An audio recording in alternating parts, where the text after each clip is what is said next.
Il est moins décisif cette année, il n'y a pas de souci là-dessus, je le reconnais. Il doit être mis en concurrence, pas de souci là-dessus, je le reconnais. Le seul problème, c'est le timing.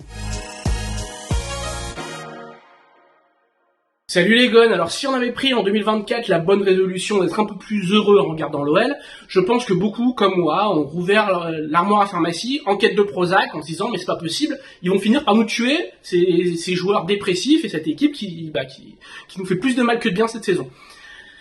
Après le match du Havre, où on pouvait se cacher un peu derrière l'arbitrage, il y a eu le match de Rennes où on peut pas se cacher face à cette première mi-temps cataclysmique. Et ça me permet d'amorcer ce débat, parce qu'il est très présent sur les réseaux sociaux, qui me tient à cœur aussi. C'est un débat qui me tient à cœur, parce que j'en parle depuis 2 semaines, j'ai envie d'en parler. Anthony Lopez, Lucas Perry, qui doit jouer? Est-ce qu'il faut remplacer Anthony Lopez? Pour moi, la réponse c'est non, non, non, non, et surtout pas maintenant. Alors, je m'explique. Non pas parce que là je vois déjà venir les critiques, de toute façon j'y ai eu droit sur les réseaux sociaux, je défends la République des copains, c'est mon ami, c'est mon indique, il faut forcément que je le protège contre le méchant brésilien qui arrive de nulle part, blablabla. Je suis payé par l'agent, alors au passage je veux bien lui envoyer mon RIP s'il trouve mes coordonnées, il n'y a pas de souci. Mais bon, je pense pas qu'il m'apprécie vu comment je l'ai assaisonné après l'Olympico aller où il avait quand même eu quelques propos que j'ai trouvé très très malvenus à l'époque, notamment sur le fait qu'à Marseille il aurait sa statue et qu'à Lyon on ne respecte pas. Aujourd'hui c'est vrai qu'à Lyon Anthony Lopez on ne respecte pas, faut le reconnaître. Je suis désolé, plus de 350 matchs avec l'OL, un statut important, quelqu'un qui a l'OL chevillé au cœur, qui a été un ancien ultra, qui est adulé par les tribunes.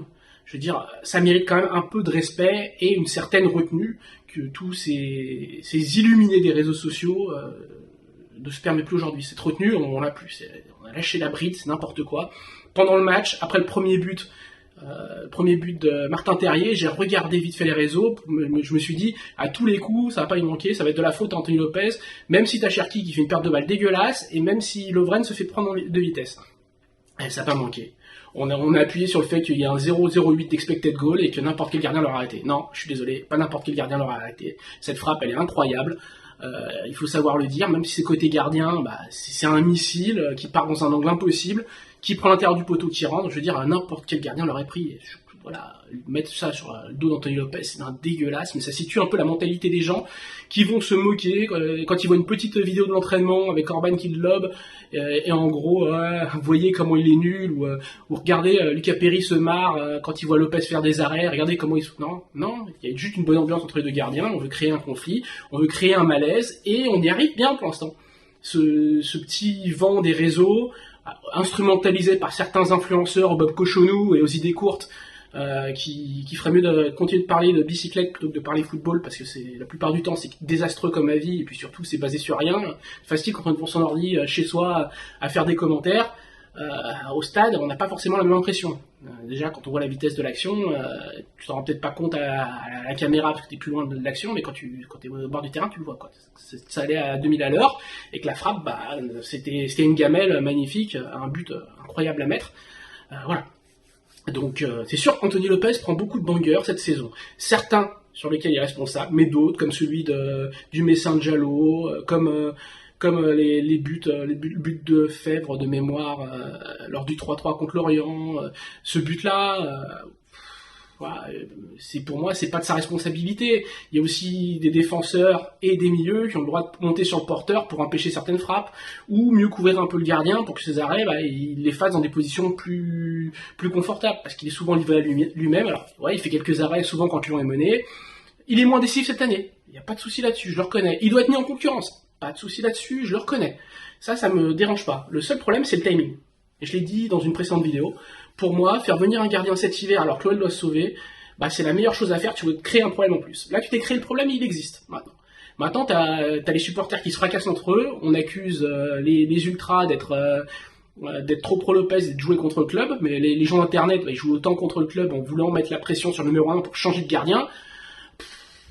C'est devenu une cacophonie qui est néfaste, un climat malsain, malaisant, et ça a toujours été comme ça quand deux gardiens qui prétendent être numéro 1 se retrouvent face à face, c'est toujours comme ça. Il n'y a jamais un gardien, le titulaire qui est mis sous pression, qui est meilleur. Ça n'arrive jamais.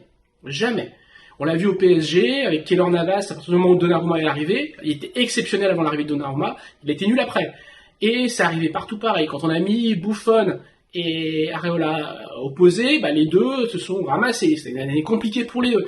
Non, c'est pas possible. Il doit y avoir un numéro 1, un numéro 2, ça doit être clair dès le départ. Et si on veut changer, on le fait, mais de manière franche, directement, dès le début de saison, pendant la préparation, pas en cours de saison.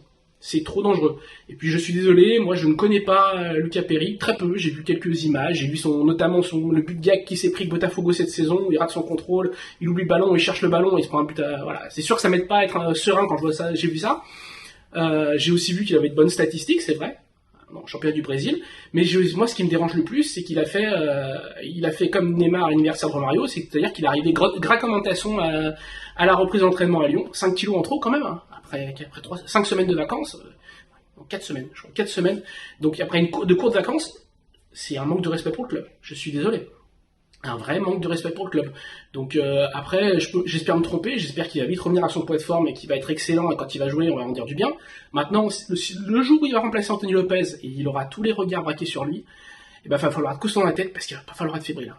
S'il rate un contrôle, ou s'il fait une erreur, ou s'il relâche un ballon, là, t'as 2 tribunes qui vont tomber dessus, ça va être un carnage, et on aura droit à une nouvelle tête de Turc, comme les réseaux essaient de nous amener la tête de Turc sur Anthony Lopez. Voilà, c'est ce côté un petit peu opposer les hommes.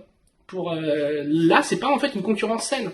Il n'y a pas de concurrence saine là, parce que c'est vraiment tout ce qui se passe autour est malsain et les joueurs vont se monter le bourrichon les uns avec les autres. Et pour les gardiens, c'est très compliqué. Donc vraiment, moi là-dessus, je suis très réservé. Je pense que c'est une mauvaise chose cette concurrence aussitôt.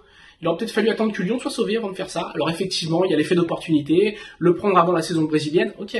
Mais tu le prêtes peut-être 6 mois à Botafogo derrière, histoire que ça crée pas ce gap et qu'on se dise pas, et l'autre il est avantagé, République des copains, ainsi, voilà, c'est n'importe quoi. C'était très mal géré. Donc maintenant, on paye déjà les pots cassés avec un Lopez encore plus fébrile qu'il ne l'est depuis le début de la saison.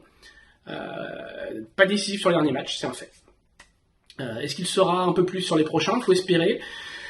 Mais j'ai envie de dire que c'est mal barré. Là, on va se retrouver avec un Anthony Lopez de plus en plus fragile, et puis on dira, voyez, les détracteurs diront, voyez, on avait raison.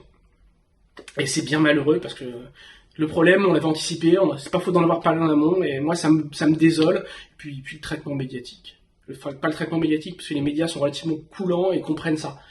Mais alors, le traitement de gens sans recul sur les réseaux sociaux, de supporters, j'en peux plus. Vraiment, les gars, mais ayez un peu d'empathie, ayez un petit peu de, je sais pas, vous êtes supporter, dans la mission de supporter, il a quand même supporter son équipe. Le but, c'est pas de tirer contre son camp tout le temps.